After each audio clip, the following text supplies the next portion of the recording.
आज का वीडियो कक्षा 7 के बच्चों के लिए है और आज के वीडियो में हम आपको बताएंगे कोण समद्विभाजक खींचना, कैसे कोण समद्विभाजक की रचना की जाती है। इससे पहले के वीडियो में मैं आपको क्या बता चुका हूं, त्रिभुज की माध्यिकाएं बता चुका हूं, त्रिभुज के लंब समद्विभाजक बता चुका हूं, त्रिभुज बनाने की विधियां बता चुका हूं और अब बता रहा हूं कि त्रिभुज के कोण समद्विभाजक कैसे बनते हैं। बहुत ही आसान तरीका है।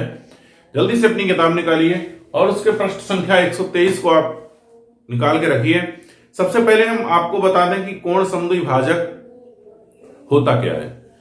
त्रिभुज के किसी कोण को दो बराबर हिस्सों में बांटने वाली जो रेखा खींची जाती है वही रेखा कोण समद्विभाजक कहलाती है।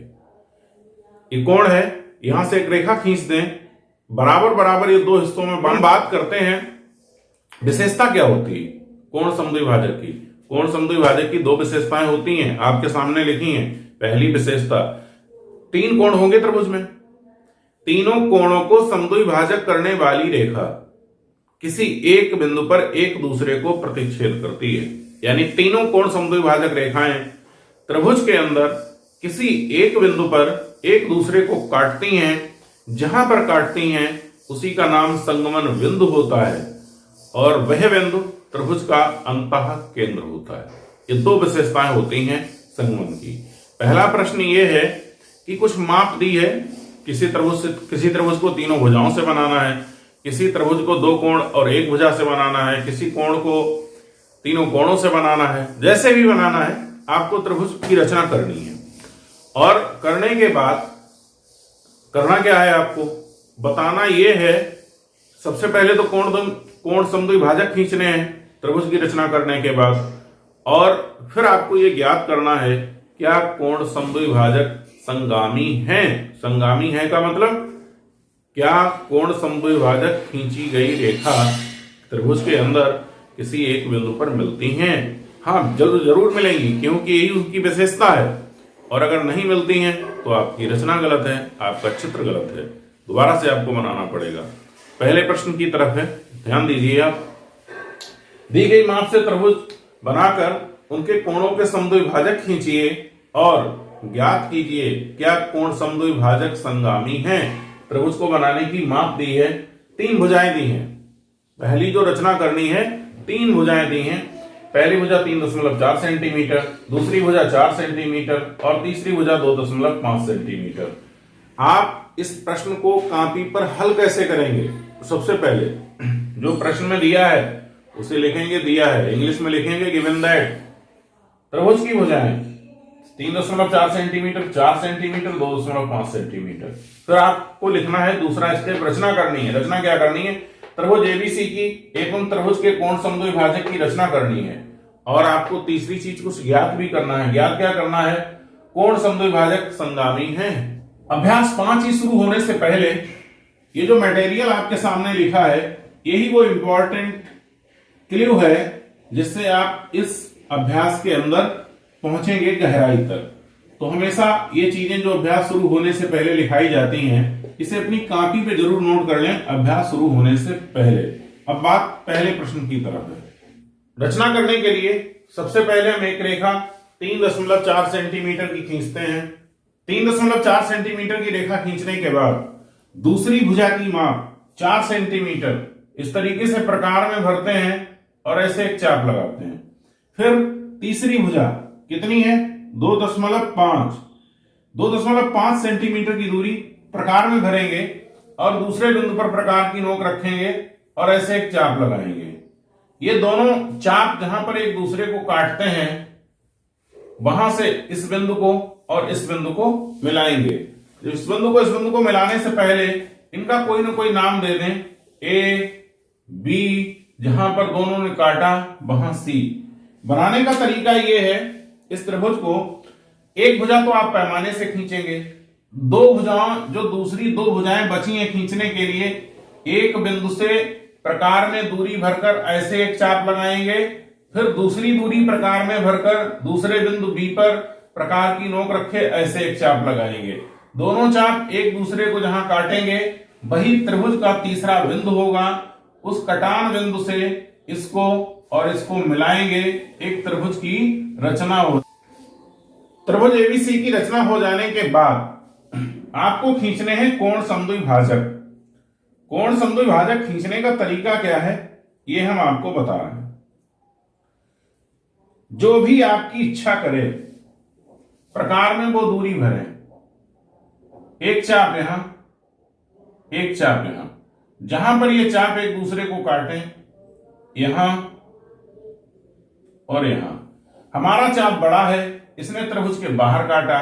यदि आपका चाप छोटा होगा, यहां और यहां लगेगा, तो वो त्रिभुज के अंदर काटेगा।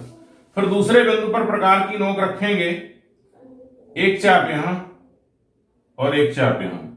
यहां पर प्रकार की नोक रखेंगे, एक चाप यहां, दूसरी बिंदु पर प्रकार की नोक रखेंगे, दूसरा चाप यहां।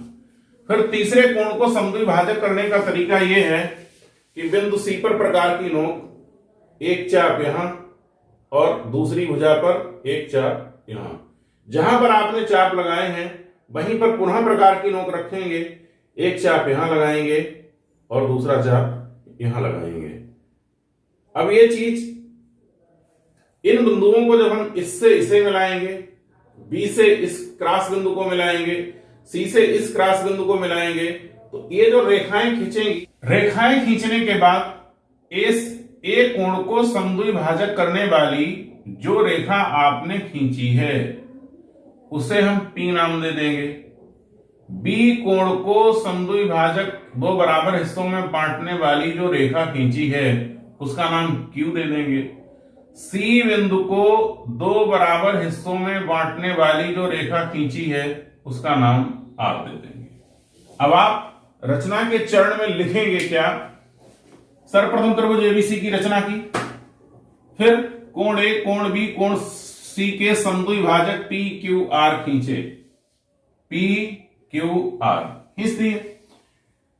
AP B Q C R त्रिभुज के अंदर बिंदु ओ पर मिलते हैं। कहां पर मिलते हैं? जहां पर मिल रहे हैं इसका नाम डाल दो बिंदु ओ। इस बिंदु को, यही संगमन बिंदु है। इसी, जब यहां से एक दूसरे मिले इसीलिए हम इसे संगामी कहते हैं। इस बिंदु ओ को संगमन बिंदु कहेंगे। त्रिभुज के अंदर बिंदु ओ पर एक दूसरे को प्रतिच्छेद करते हैं, काटते हैं। और जब तीनों एक दूसरे को काट रहे हैं इसलिए लिख रहे हैं कि अतः कोण समद्विभाजक संगामी है। त्रिभुज की रचना बिल्कुल इसी प्रकार की होगी, चित्र बिल्कुल इसी प्रकार का बनेगा। दूसरे प्रश्न का दूसरा खंड पृष्ठ संख्या 124 पर है। त्रिभुज की दो भुजाएं दी हैं और एक कोण दिया है। दो भुजाओं और एक कोण से आपको त्रिभुज बनाना है और फिर उसके समद्विभाजक खींचना है। समद्विभाजक क्या संगामी हैं? तो सबसे पहले हमने 4.6 सेंटीमीटर की एक रेखा खींची, एक बिंदु को ए और दूसरे बिंदु को बी नाम दिया। आपको ये रेखा कम से कम 28-30 सेंटीमीटर की इसलिए लग रही है क्योंकि हमने दी गई माप का 6 गुना किया।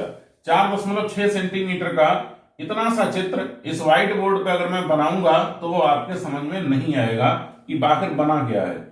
आपको स्पष्ट दिखाई दे, लेकिन जो हमारे बनाने का तरीका, जिधर त्रिभुज का झुकाव होगा, जो कोण ऊपर होगा नीचे होगा, बिल्कुल त्रिभुज बनेगा वैसा ही। क्यों? क्योंकि मैं अगर इसका 6 गुना करता हूं तो हम 3.5 का भी 6 गुना करेंगे। 6 तियां 18 और 3 21 सेंटीमीटर की दूसरी रेखा हम खींचेंगे क्योंकि हमने 27.5 सेंटीमीटर की खींची है। आपको दिखाने के लिए, आपको चित्र दिखाई दे। तो रचना में आपसे यह कह रहा है कि 4.6 सेंटीमीटर की आपने रेखा खींची। अब दूसरी रेखा हम 3.5 सेंटीमीटर खींच सकते हैं या इनके बीच का कोण बना सकते हैं। त्रिभुज बनाने के लिए हमें सबसे पहले करना क्या होगा? सबसे पहले हमें 120 सेंटीमीटर 120 अंश का कोण बनाना होगा। चाहे इस बिंदु पे बना ले, चाहे इस बिंदु पे बना ले। इस बिंदु पर बनाएंगे। क्यों? 120 अंश का कोण ऐसे बनेगा, रेखा इस व्हाइट बोर्ड को क्रॉस कर जाएगी। इधर नहीं बनाएंगे, इधर बनाएंगे। 120 अंश का कोण बनाने के लिए आपको बिल्कुल सादा आसान तरीका बता चुका हूं। एक बार में प्रकार 60 अंश का कोण बनाती है। यहां प्रकार की नोक रख के ऐसे ऐसे मैंने अंदाज में लगभग लगाए हैं। वैसे आप चाहो तो ऐसे करके पूरा खींच सकते हो, इस तरीके से। ठीक। फिर एक बार में ये काटेगा 60 अंश, दूसरी बार में फिर काटेगा 60 अंश। 120 ये रेखा खींच देंगे तो 60 अंश का कोण बन जाएगा, और ये रेखा खींचेंगे तो 120 अंश का कोण बन जाएगा। बिंदु ए से 120 अंश का कोण बनाती हुई एक लंबी सी रेखा खींचती। अब हमें कितनी रेखा इसमें से चाहिए है? 3.5 सेंटीमीटर। प्रकार में 3.5 सेंटीमीटर की दूरी आप लोग ऐसे पैमाने से नाप के भरेंगे, और भरने के बाद बिंदु ए पर प्रकार की नोक रखे ऐसे एक चाप लगा देंगे। ठीक। अब ये दूरी आपको 3.5 सेंटीमीटर प्राप्त हो गई। इस 3.5 सेंटीमीटर दूरी से हमें ये बिंदु बी से और इस बिंदु को मिलाना है। इतनी लंबी रेखा खींचनी है, तब ये त्रिभुज बनके तैयार होगा। और जो तीसरी भुजा ये खींचेंगे, इसकी जो लंबाई आएगी वो ऑटोमेटिक वही आएगी जो त्रिभुज में होनी चाहिए। ये 3.5 सेंटीमीटर का जहां पर आपने चाप लगाया था उसे बिंदु डाल दिया सी से बी को मिला दिया। इस 120 अंश के कोण की हमें आवश्यकता है नहीं, क्योंकि मेरा कोण बन चुका है। आप चांदे से भी बना सकते थे और मैंने प्रकार से बना दिया। अब एक त्रिभुज एबीसी की आपकी रचना हो पाई। अब क्या करना है आपको? इनके समद्विभाजक खींचना है, कोण समद्विभाजक। कोण समद्विभाजक खींचने का वही अपना तरीका है। यहां पर प्रकार की नोक रखेंगे, एक चाप यहां लगाएंगे, दूसरा चाप यहां लगाएंगे। यहां पर प्रकार की नोक रखेंगे, एक चाप यहां लगाएंगे, यहां पर प्रकार की नोक रखेंगे, एक चाप यहां लगाएंगे। ये दोनों चाप एक दूसरे को जिस बिंदु पर काटेंगे वही यहां से यहां खींची गई रेखा इस कोण ए का समद्विभाजक होगी, 60 अंश का कोण बनेगी। फिर बिंदु बी पर प्रकार की नोक रखेंगे, एक चाप यहां लगाएंगे, एक चाप यहां लगाएंगे। यहां पर प्रकार की नोक रखेंगे, एक चाप यहां लगाएंगे, फिर यहां पर प्रकार की नोक रखेंगे और एक चाप यहां लगाएंगे। ये रेखा खींचेंगे तो बिंदु बी को समद्विभाजक करती हुई होगी, बिंदु बी कोण बी का समद्विभाजक होगी। बिंदु सी पर प्रकार की नोक, एक चाप यहां और एक चाप यहां। फिर यहां पर प्रकार की नोक रख के एक चाप इधर और दूसरा चाप उधर। पहले चाप पर प्रकार की नोक यहां, फिर दूसरे चाप पर प्रकार की नोक और यहां। ए से इस चाप को खींचेंगे, बी से इस चाप की रेखा खींचेंगे, सी से इस चाप की रेखा खींचेंगे। ये तीनों जहां मिलेंगी वही हमारा क्या होगा? संगमन बिंदु होगा। बिंदु ए से जो रेखा खींची एपी, बी से जो रेखा खींची बीक्यू, सी से जो रेखा खींची सीआर। रेखा एपी 120 अंश के कोण को आधा आधा कर रही है, 60-60 अंश के कोण में बांट रही है, इसलिए यह कोण ए का समद्विभाजक है। रेखा बी क्यू इस कोण को दो बराबर हिस्सों में बांट रही है, इसलिए रेखा बी क्यू कोण बी का समद्विभाजक है। और रेखा सी आर कोण सी को दो बराबर हिस्सों में बांट रही है, इसलिए सी आर कोण सी का समद्विभाजक है। आपको रचना में लिखना क्या है? बस यही लिखना है जो आपने यहां लिखा था। क्वेश्चन नंबर 1 के तीसरे विकल्प में त्रिभुज की तीनों भुजाएं दी हैं और आपको त्रिभुज की रचना करनी है और उस जो कोण होंगे कोण के समद्विभाजकों की रचना करनी है। लिखना है क्या? कोण समद्विभाजक संगामी हैं। जैसे मैंने पहला खंड कराया था वैसे ही आप तीनों भुजाओं से चित्र बना लेंगे, बिल्कुल ऐसे ही लिखेंगे जैसा जो कुछ आपके सामने लिखा हुआ है। ये लिखी हुई चीज हर प्रश्न की ऐसे ही लिखी जाएगी, केवल माप बदली जाएगी। नंबर 2 में एक समबाहु त्रिभुज बनाना है। समबाहु त्रिभुज का मतलब जिसकी तीनों भुजाएं बराबर हैं।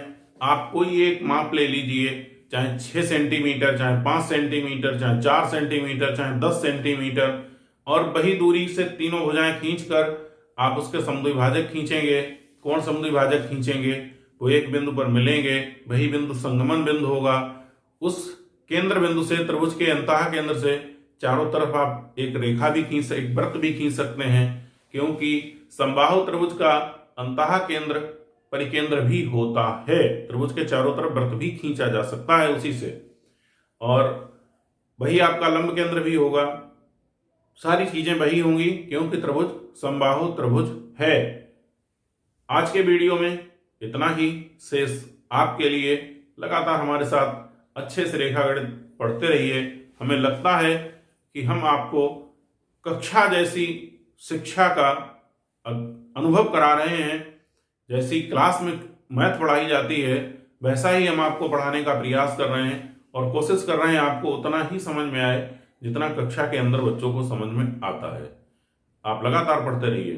Thank you, all of you, best your luck. मेरी शुभकामनाएं आपके साथ हैं।